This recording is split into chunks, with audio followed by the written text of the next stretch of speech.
Hello everyone and आपका बहुत बहुत स्वागत है मेरे चैनल पे जिसका नाम है मैथ्स पर चर्चा।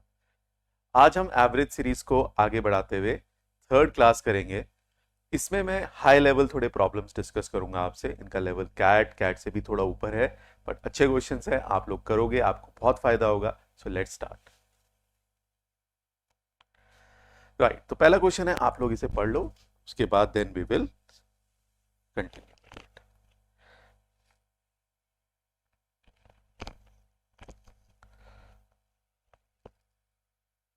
ओके, आप सभी ने ये देख लिया होगा क्वेश्चन पॉज करके। सो इस क्वेश्चन में हमें बोला गया है, a teacher wrote first and natural numbers on the board. A student mischievously erases one number such that the average of remaining numbers is, ये है 35 8 बाई 11, राइट। 35 8 बाई 11, तो 35 8 बाई 11 है रिमेनिंग नंबर्स का एवरेज। ठीक है, तो अगर हम देखें सो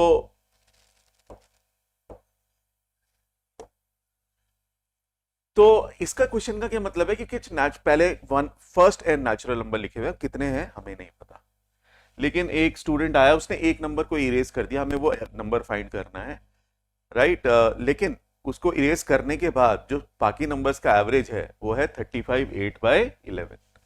तो ये है 35 8 बाई 17 ये है रिमेनिंग नंबर्स का एवरेज। तो अगर इसे मैं ये मिक्स फ्रैक्शन है इम्प्रॉपर फॉर्म में ले जाऊं तो 35 इंटू 17 प्लस 8, ये हो जाएगा आपका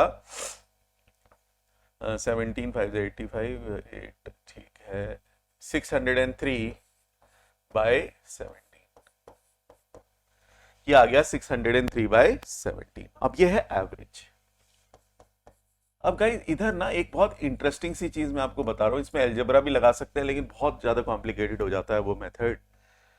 सम ऑफ एन नेचुरल नंबर्स का जो फॉर्मूला होता है, राइट, वो यूज करेंगे हम, लेकिन वेरिएबल फॉर्म में नहीं।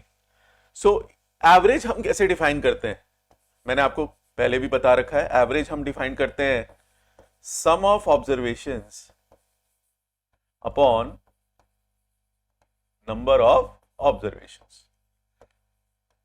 सो अगर हम ये देखें और इसको इससे कंपेयर करें तो ये हमारा ये आता है। तो ऊपर सम है, नीचे नंबर ऑफ ऑब्जर्वेशंस है।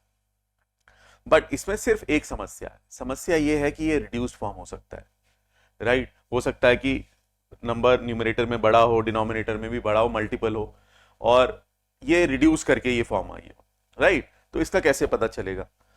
देखो, सबसे पहली बात है कि एक नंबर इरेज हुआ है, तो 17 इरेज होने के बाद है नंबर, तो उससे पहले क्या होंगे 18। तो 18 नेचुरल नंबर होंगे 1 से लेके 18 तक। अब उनका सम 603 से तो बड़ा होना चाहिए ना। अगर ये 17 नंबर का सम 603 है तो 18 जो कि एक नंबर ज्यादा होगा उसका सम क्या होना चाहिए, 603 से बड़ा, जो कि ये साफ साफ दिख रहा है नहीं है। अगर हम 18 नंबर्स का सम निकालें तो ये हो जाएगा 18 into 19 by 2, which is 17। 19 into 9 कितना होता है 171, जो कि बहुत कम है। तो इसका क्या मतलब है? इसका ये मतलब है कि ये रिड्यूस फॉर्म है, ये रिड्यूस फॉर्म है, क्योंकि अगर ये सम ज्यादा आ जाता है 603 से तो जितना ज्यादा होता है वही नंबर इरेज्ड है हमारा, सिंपल सा लॉजिक है। ये 17 नंबर का सम है, ये 18 नंबर्स का सम है, तो जो डिफरेंस होगा वही नंबर इरेज्ड है। सिंपल लॉजिक हम यूज कर रहे हैं, ठीक है। तो क्या है कि ये रिड्यूस फॉर्म है, लेकिन मैंने आपको बताया था कि जो एवरेज होती है वो मिडिल की तरफ ट्रेवल करती है, मिडिल वैल्यू की तरफ। तो अगर हम देखें कि ये 35 के आसपास है एवरेज और ये मिडिल टर्म है, तो लॉजिक लगाएं तो टोटल नंबर ऑफ टर्म्स हमारी डबल होंगी, ऑलमोस्ट डबल या डबल के आसपास। तो टोटल टर्म्स होंगी 70 या 70 के आसपास। अब 70 के आसपास हम देखेंगे 17 का मल्टीपल, क्योंकि हमारी नंबर ऑफ ऑब्जर्वेशन क्या है डिनोमिनेटर में।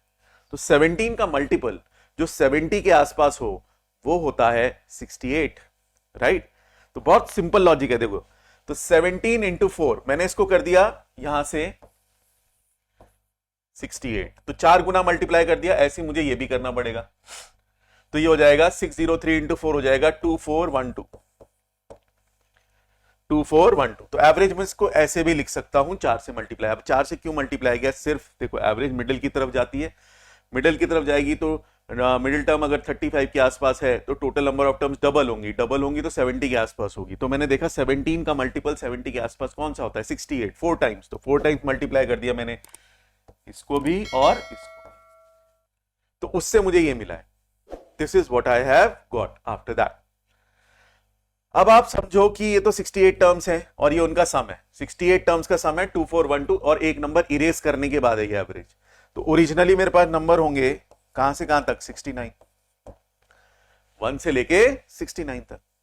अब इनका सम निकालना आसान है उसी फॉर्मूले से, 69 into 70/2, sum of first and natural numbers का फॉर्मूला होता है n into n by two, n into n plus 1/2, so ये आ गया 35। अब अगर मैं इसको कैलकुलेट करता हूं तो ये आ जाएगा हमारे पास 35 9 होता है 315,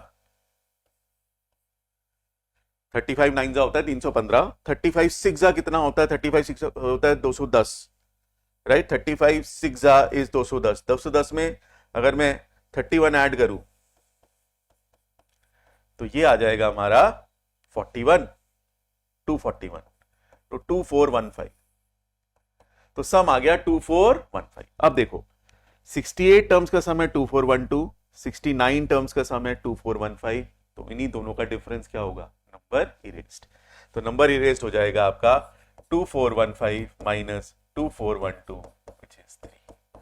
तो उसने कौन सा नंबर इरेज किया था, 3 नंबर इरेज किया। तो ये बहुत अच्छा लॉजिक है, काफी क्वेश्चंस में आप यूज कर सकते हो, अलजेब्रा नहीं लगाना पड़ेगा, नंबर्स के साथ ही हम डील कर रहे हैं, right. So again keep a track of it, इसको ध्यान रखना हमेशा इस मेथड को। Let's do next.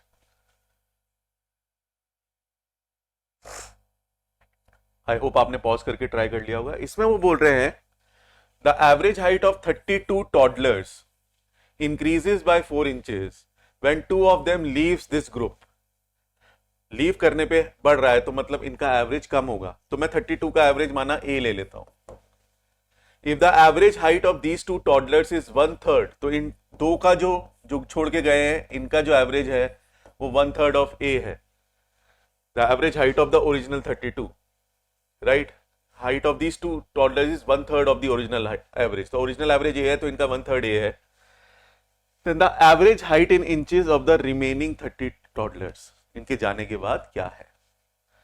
अब आप ये देखो कि अगर हम एक्सेस और डेफिसिट मेथड जो मैंने आपको समझा रखा है, अगर आप प्लीज पहले मेरा वीडियो देख लें आप फर्स्ट और सेकंड, उसके बाद ये आपको बहुत अच्छे से समझ में आएगा। तो हम क्या बोलेंगे कि कितना डेफिसिट है, राइट, नहीं बढ़ रही है, हाइट बढ़ रही है, तो कितना एक्सेस आया, ए से 1/3 ए वाले चले गए, 1/3 कम वाले जाने से एवरेज क्या होती है, बढ़ती है, तो एक्सेस आता है क्लास में। तो एक्सेस कितना आया, ए माइनस 1/3 ए, दैट इज 2/3 ए पर टॉडलर। तो टोटल एक्सेस हो गया 2/3 ऑफ ए इंटू 2। समझो इन दोनों का डिफरेंस को क्या बोलेंगे हम, एक्सेस या डेफिसिट। एवरेज बढ़ती है तो एक्सेस आता है, एवरेज कम होती है तो डेफिसिट आता है। तो इन दोनों के जाने से, क्योंकि एवरेज बढ़ रहा है और इनकी एवरेज कम है और ये जा रहे हैं, तो एक्सेस आ रहा है क्लास में, छोड़ के जा रहे हैं। तो एक्सेस कितना हो गया, a minus 1/3 of a which is 2/3 of a पर टॉडलर, क्योंकि दो आ रहे हैं, इनका एवरेज है, ये एक का नहीं है, ये दोनों का एवरेज है। तो 2/3 ऑफ ए पर टॉडलर, तो ये टोटल एक्सेस हो गया। This will be divided among how many toddlers, 30, and that will give me the change in the average which is 4। 4 का चेंज आएगा एवरेज, 4 का चेंज, क्योंकि एवरेज 4 से बढ़ गया। अब ये हमारे पास अगर हम इसे सॉल्व करेंगे तो 4 से 4 कैंसिल हो गया, तो ए आ गया आपके पास 90। तो 90 is the average of whom, of originally पहले 32 टॉडलर्स का। ए मैंने लिया था 32 को, 30 का पूछ रहे हैं और 30 का 4 से बढ़ गया, तो एवरेज हो जाएगा, एवरेज न्यू एवरेज हो जाएगा 94। That is the answer. So बहुत आसानी से हमने एक्सेस मेथड से इसको कर लिया है, राइट। सो अगर इक्वेशन ना बना के इसको सिंपली ऐसे करें तो ये आसान, हमारे सोल्यूशन आसान हो जाएंगे। कैट का ही ये क्वेश्चन है जो हम बहुत आसानी से कर सकते हैं, right. Let's move on to the next. Okay, आप लोग ये एक बार ये क्वेश्चन देख लो, फिर हम इसको डिस्कस करते हैं।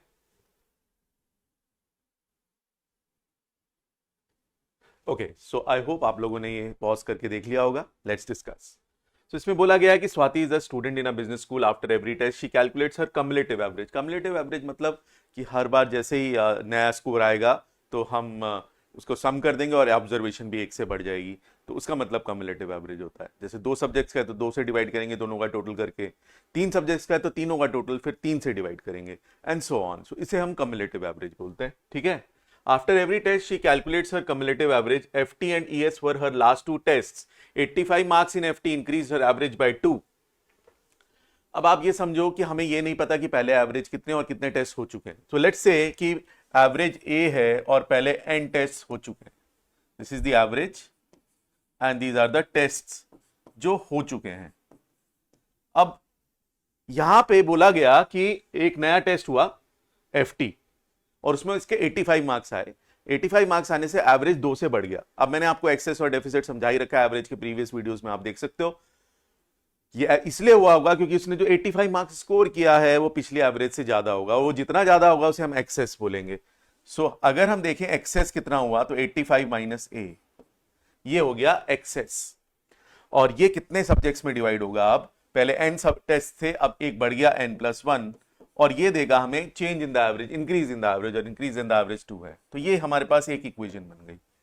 तो ये इक्वेशन बेस्ड ही है, थोड़ा सा इसको हमें सोचना पड़ेगा क्योंकि वेरिएबल ज्यादा है, ना टेस्ट गिवन थी ना एवरेज गिवन थी, तो इस वजह से ये थोड़ा सा एक अलजेब्राइक प्रोसेस पे जाएगा। तो लेट्स एक और देखते हैं। 77 marks in ES further increased her average by 1। कहने का ये मतलब है जो अब इतना तो पता है कि अब एवरेज A+2 हो चुकी है, पहले A थी अब 2 से बढ़ गई A+2। तो अब जो 77 मार्क्स आए हैं और उसकी वजह से भी एवरेज बढ़ रहा है, तो इसका मतलब जो 77 स्कोर है वो अभी करंट एवरेज A+2 से भी ज्यादा है। तो एक्सेस कितना होगा अब? 77 माइनस A+2, और वो कितने सब्जेक्ट्स में डिवाइड होगा? पहले n+1 हो गए थे, अब एक और बढ़ गया n+2, और वो देगा चेंज इन द एवरेज 1। अब यहां पे आप देख सकते हो दो इक्वेशन, दो वेरिएबल बन रही हैं और हमें इन्हें साइमल्टेनियसली सॉल्व करना है। तो लेट्स डू दैट। सो ये हो जाएगा 85, इधर से आएगा 85 minus A is equal to 2n+2, और यहां से आएगा 77 माइनस 2, तो 75 हो जाएगा। ये 77 माइनस 2, तो 75 लिख सकता हूं मैं। 75 माइनस A आ जाएगा n+2। अब अगर मैं सब्ट्रैक्ट कर देता हूं दो इक्वेशंस को, सीधा सीधा A कैंसिल हो जाएगा, तो n आ जाएगा 10। सब्ट्रैक्ट करने पे n आ गया 10, और n की वैल्यू अगर मैं इस इक्वेशन में रख देता हूं 75 minus A is equal to 10+2, तो A आ जाएगा हमारा कितना? 75 minus 12, 75 minus 12 which is 63, right. तो ये आपके पास ये समझ आ गया, राइट। तो हमारे पास नंबर ऑफ सब्जेक्ट्स भी आगे पहले और एवरेज भी आगे 63, लेकिन एवरेज अब हो चुके हैं टेस्ट 12, क्योंकि पता है पहले 2 से बड़ा था एवरेज, फिर 1 से, और टेस्ट हो गया अब 12, और एवरेज हो गया अब 66, 3 बढ़ गया, ठीक है। करंट ये तो हमारी इनिशियल वैल्यू निकली जब 2 टेस्ट नहीं हुए थे, अब 2 टेस्ट हो चुके हैं तो इसलिए नंबर ऑफ सब्जेक्ट्स 12 हो गए, और एवरेज पहले 2 से बड़ा फिर 1 से बड़ा, तो कितना हो गया? 66। अब वो कह रहा है कि QA में 53 आए। अब QA में 53 आ गए तो आप मुझे बताओ, ये डेफिसिट आ गया, ये हो गया डेफिसिट। क्यों? क्योंकि इसके मार्क्स कम है और एवरेज 66 है, तो 13 का डेफिसिट है, और सब्जेक्ट्स भी कितने हो गए? 12 + 1 13, तो 1 से एवरेज कम हो जाएगी, 1 से एवरेज कम हो जाएगी, तो 66 माइनस 1 65 हो जाएगी। गाइस ये मैं क्यों कैसे कर रहा हूं एक्सेस डेफिसिट, इसका अगर आपको थोड़ा सा भी दिक्कत आ रही है, आप मेरे पहले 2 वीडियोस देख लो, उसमें आपको बिल्कुल क्लियर हो जाएगा कि ये मैं कैसे कर रहा हूं, right. Okay, so answer is 65, right. So ये एक्सेस डेफिसिट से हम काफी आसानी से कर सकते हैं, क्योंकि अगर हम इसी को और मेथड से करेंगे तो वो और भी मतलब और कन्वेंशनल मेथड से जाएंगे, so it will be very very time consuming. So this is how we can do it, right. चलो नेक्स्ट देखते हैं, आप एक बार ट्राई कर लो।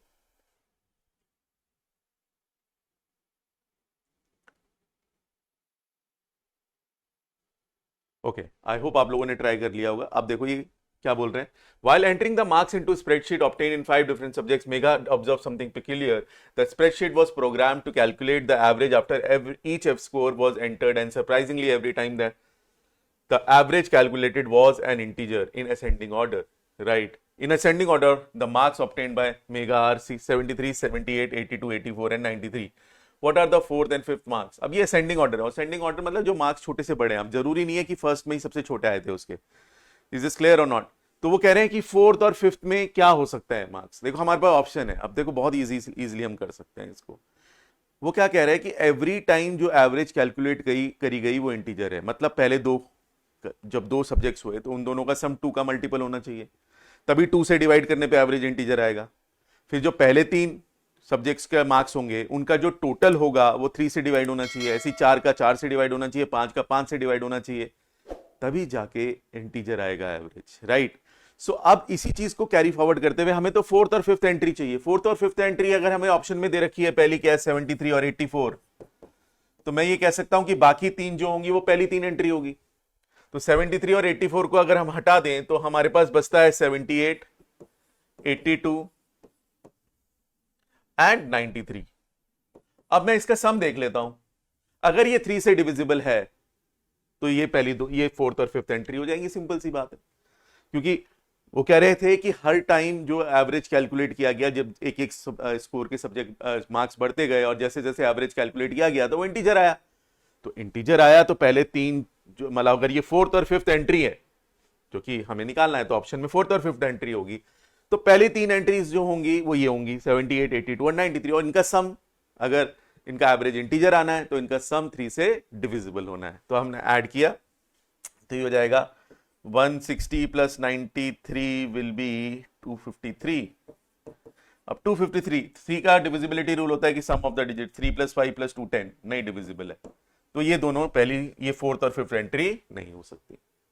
अब हम देखते हैं दूसरा ऑप्शन 73 एंड 82। अगर 73 और 82 है हमारे पास तो बस 82 की जगह क्या आ जाएगा, अब 84, तो सम क्या हो जाएगा, 82 की जगह 84 आ गया ना, ये 82 चला गया, 84 की जगह ये, राइट। सो 82 की जगह 84 आ जाएगा, तो 78, 84, 93 ये पहली 3 हो जाएगी, तो सम 2 से बढ़ जाएगा, बाकी ये दोनों तो सेम है, बस ये 2 से बढ़ जाएगा तो 255 हो जाएगा। 255 का डिजिट सम होता है 12 जो कि 3 से डिविजिबल है, तो this becomes the answer, right. 2 नहीं हो सकते, राइट। सो इसका पूरा लॉजिक इसी पे बेस्ड है कि पहले 3 स्कोर्स का सम जो होगा वो 3 का मल्टीपल होना चाहिए या 3 से डिविजिबल होना चाहिए। तो इसके डिजिट्स का जो सम है, जो आप सम करोगे, सम 255 आ रहा है, 255 का डिजिट्स का सम है 12, तो डिविजिबिलिटी रूल ऑफ 3 होता है कि अगर डिजिट्स का सम 3 से डिविजिबल है तो पूरा नंबर भी 3 से डिविजिबल है, तो इस वजह से ये 3 से डिविजिबल है। सो आंसर हो जाएगा हमारा सेकंड ऑप्शन, राइट। तो very easily I can do this, right. Next, okay. अब इसमें बोला उन्होंने कि Suresh appears for a certain number of test, his average score increases by 1 if the first 10 tests are not considered and increases by 1 if last 10 tests are not considered, if his average scores for the first 10 and last 10 are 20। तो पहले 10 के 20 हैं, आखिरी के 30 हैं, और मैं कह रहा हूं कि ये पहले 10 है और ये लास्ट 10 है, लास्ट 10, राइट। फर्स्ट 10 लास्ट 10, माना सारे टेस्ट का एवरेज ए है। हमने क्या किया कि सारे टेस्ट का एवरेज ए मान लिया, वही मैं डेफिसिट और एक्सेस से काम करूंगा। अब हम इन्हें रिमूव कर रहे हैं तो 20 वाला जाएगा और एवरेज बढ़ रही है, 20 वाला जाके एवरेज बढ़ रही है, तो मतलब 20 जो एवरेज है पहले 10 टेस्ट का वो ए से कम है, तो एक्सेस आएगा इनके जाने से। कितना एक्सेस आएगा, ए माइनस 20 पर टेस्ट, तो 10 टेस्ट का 10 हो जाएगा। This will be divided among how many test are there, माना n है तो n minus 10, and this will give me the average 1, जैसे हम करते आए हैं। अब यहां एक्सेस आएगा, एक्सेस क्यों आ रहा है, क्योंकि जा रहा है, कम वाली वैल्यू जब जाती है तो एक्सेस आता है। तो ए बीच में है, ए बड़ी वैल्यू है 20 से, तो ए माइनस 20 इज द एक्सेस पर टेस्ट, और ये 10 टेस्ट गए हैं, तो 10 टेस्ट गए हैं तो टोटल एक्सेस हो गया ए माइनस 20 इंटू 10, और वो कितने सब्जेक्ट से डिवाइड करूंगा, मुझे नहीं पता कितने सब्जेक्ट है, तो मैंने एन ले लिए, तो एन माइनस 10 से डिवाइड किया तो एवरेज कितने से बढ़ गया, 1। वही प्रोसेस जो अभी तक हम करते आ रहे हैं, राइट। यहां पे जाने से एवरेज डिक्रीज हो रहा है, तो इसका मतलब 30 ए से बड़ा है, तो यहां डेफिसिट कितना होगा, 30 माइनस ए पर टेस्ट, तो 10 divided by n minus 10 is equal to 1 यहां पे भी। अब अगर हम इन्हें सॉल्व करें तो हमारे पास सीधा सीधा क्या आ जाएगा, ए की वैल्यू देखो, पहले तो n माइनस 10 को सीधा इक्वेट कर दो, 10a minus 200 is equal to 300 minus 10a। ये n माइनस 10 की वैल्यू भी यही है और इधर n माइनस 10 की वैल्यू ये है, तो दोनों को इक्वेट कर दिया तो सीधा 20a आ गया हमारे पास 500, तो a आ गया 25। और A25 आप इक्वेशन में रख दो तो एक सब्जेक्ट्स आ जाएंगे 50, 30 minus 25 into 10 equal to n minus 10, तो ये आ जाएगा 50 इक्वल टू n माइनस 10, तो n आ जाएगा 60। तो सब्जेक्ट थे 60 और एवरेज थी 25। अब वो कह रहे हैं कि then the total number of test taken by him, आ गया सीधा, n is 60, so 60 is the right answer. So very easily हम एक्सेस डेफिसिट से कर सकते हैं, right? Okay, so let's do the next.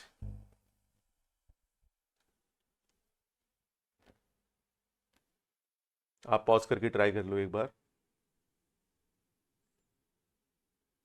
Okay, I hope आप लोगों ने ट्राई कर लिया होगा।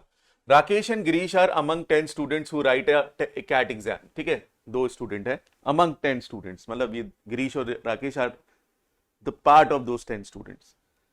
राकेश स्कोर्स 10, राकेश ने 10 का स्कोर है, राकेश का स्कोर 10 दे दिया है।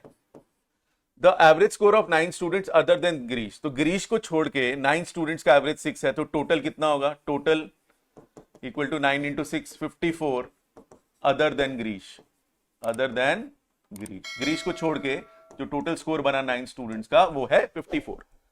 The average score of all the 10 students is 0.5 more than the average score of the 9 students other then Rakesh. वो ये कह रहे हैं कि राकेश को छोड़ के अगर हम राकेश का स्कोर कंसीडर ना करें तो जो एवरेज स्कोर है, और जो अगर राकेश को कंसीडर करें जो एवरेज स्कोर है वो ज्यादा है। कितना ज्यादा है? 0.5। तो अगर मैं कहता हूं 9 स्टूडेंट्स का एवरेज से ए है other than Rakesh, other than Rakesh, तो राकेश का स्कोर जो 10 है दे रखा है, उसके आ जाने से एवरेज बढ़ रही है। तो ये कैसे बढ़ेगी? क्योंकि एक्सेस होगा, एक्सेस होगा तो मतलब 10 माइनस ए का एक्सेस।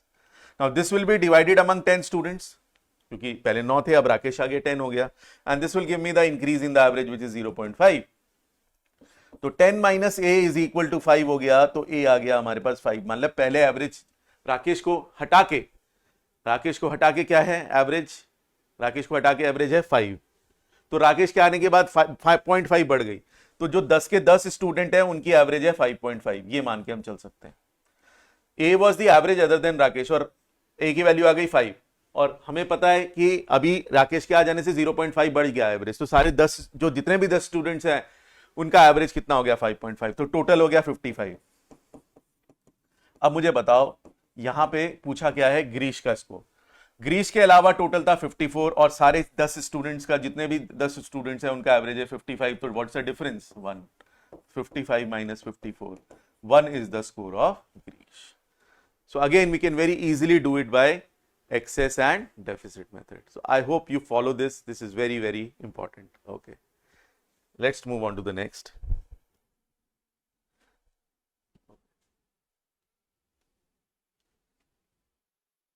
आप एक बार पॉज करके ट्राई कर लो। ओके, आई होप आप लोगों ने ट्राई कर लिया होगा। The arithmetic mean of scores of 25 students in an examination is 50। तो टोटल लिख लेते हैं, सबसे पहला काम है टोटल लिख लिया हमने, ये आ गया 1250, 1250, 25 5 तो 125, ठीक है। 5 of these top students top the examination with the same score. तो 5 टॉपर हैं जिनका स्कोर सेम है, 5 टॉपर्स सेम स्कोर, ठीक है, ये चीज इंपॉर्टेंट है, सेम स्कोर लिखा हुआ। If the scores of the other students are distinct integers with the lowest being 30, मतलब जो बाकी 20 हैं, राइट, उनका लोएस्ट स्कोर 30 है और वो डिस्टिंक्ट है और इंटीजर्स की बात हो रही है, then the maximum possible score of the toppers is, so maximum possible score of the toppers तब आएगा जब बाकी सब मिनिमम होंगे, और मिनिमम होंगे तो सबसे छोटी वैल्यूज देनी पड़ेंगी, 20 सबसे छोटी वैल्यू स्टार्टिंग फ्रॉम 30, तो वो होगी 30, 31, 32, क्योंकि डिस्टिंक्ट अगर डिस्टिंक्ट ना होता मैं तो सबको 30 ले लेता, लेकिन डिस्टिंक्ट है तो इसलिए मुझे मैं नहीं ले पाऊंगा, तो ये 49 तक जाएगा। अब ये एक अरिथमेटिक प्रोग्रेशन है जिसका सम होता है n/2 20/2 into first term plus last term, तो ये 790 बन जाएगा। ये अगर नहीं पता आप रेफर कर सकते हो, राइट, ये फॉर्मूला होता है, राइट। तो ये अरिथमेटिक प्रोग्रेशन है क्योंकि डिफरेंस 1 का है, सो ये एपी बनता है, ये अलजेब्रा में मैं कवर करूंगा, लेकिन अभी आप फिलहाल याद रखो ये 790 हो गया। तो 790 is the sum of the 20 students other than the 5 toppers, जो 5 टॉपर के अलावा हैं, उनका मिनिमम स्कोर 790 होगा। तो मिनिमम 790 होगा, तो 1250 में से जब मैं 790 माइनस कर दूंगा, जो कि 490 आएगा, 460 आएगा, 460 आएगा। ये 460 जो स्कोर है ये 5 टॉपर्स का है, मैक्सिमम पॉसिबल, राइट। और ये क्योंकि सबका बराबर है, सेम स्कोर है, तो मैं 5 से डिवाइड कर दूंगा, तो ये आ जाएगा 92। तो 92 is the highest possible score और the maximum possible score of toppers. I hope this is clear. CAT का क्वेश्चन है, बस कॉन्सेप्ट ये मैंने फिर से कवर किया था, आप देख सकते हो जाके वीडियोस फर्स्ट और सेकंड, राइट। चलो लेट्स डू द नेक्स्ट। ये भी मिनिमम मैक्सिमम पे पॉसिबल है, आप पॉज करके ट्राई कर लो। ओके, आई होप आप लोगों ने ट्राई कर लिया होगा। The average of 3 integers is 13 when the natural number is n is included, the average of these 4 integers remains an odd integer, the minimum possible value of n is. देखो total कितना है, 39। अब 39 में मुझे एक नंबर ऐड करना है ताकि 4 से तो पहले वो डिविजिबल हो, तभी इंटीजर बनेगा, और साथ में ऑड आए। तो देखो 3 ऐड करूंगा 39 में तो वो 42 होता है, और 42 4 से डिविजिबल होगा नहीं, क्योंकि अब 3 से 4 हो चुके हैं। फिर मैं 4 लूंगा, 4 ऐड करूंगा 39 में, वो भी 43, नहीं डिविजिबल है। 5 लूंगा, 39 प्लस 5 44, 44 डिवाइडेड बाय 4 11, जो कि ऑड आ रहा है, ऑड इंटीजर। अब गलती कभी कभी क्या हो जाती है कि हम 39 में 1 ऐड कर देते हैं और 40 हो गया, 40 को 4 से डिवाइड करूंगा 10 आएगा। तो कुछ लोग कर देते हैं 1 मार्क, क्योंकि मिनिमम पूछा है, बट साथ में ऑड इंटीजर भी लिखा हुआ है कि एवरेज ऑड इंटीजर आना चाहिए, जो कि 10 नहीं है, क्या है, 11 है, इसलिए 5 is the right answer, not 1। CAT का ही क्वेश्चन है, अभी रिसेंटली आया था। बट अगर आपके कॉन्सेप्ट क्लियर है, it's a matter of 20-30 seconds, options को यूज करके बहुत आसानी से आप कर सकते हो। ऑप्शन यूज नहीं करोगे, it can be very time consuming, right. बहुत ज्यादा तो तब भी नहीं होगा, लेकिन फिर भी ऑप्शन से it can be done very very easily, right. Let's do the next. Okay, I hope आप लोगों ने ट्राई कर लिया होगा। The average of 30 integers is 5, among these 30 integers there are exactly 20 which do not exceed 5। 5 कुछ 20 ऐसे हैं जो 5 से ज्यादा वैल्यू नहीं रख सकते। What is the highest possible value average of the 20?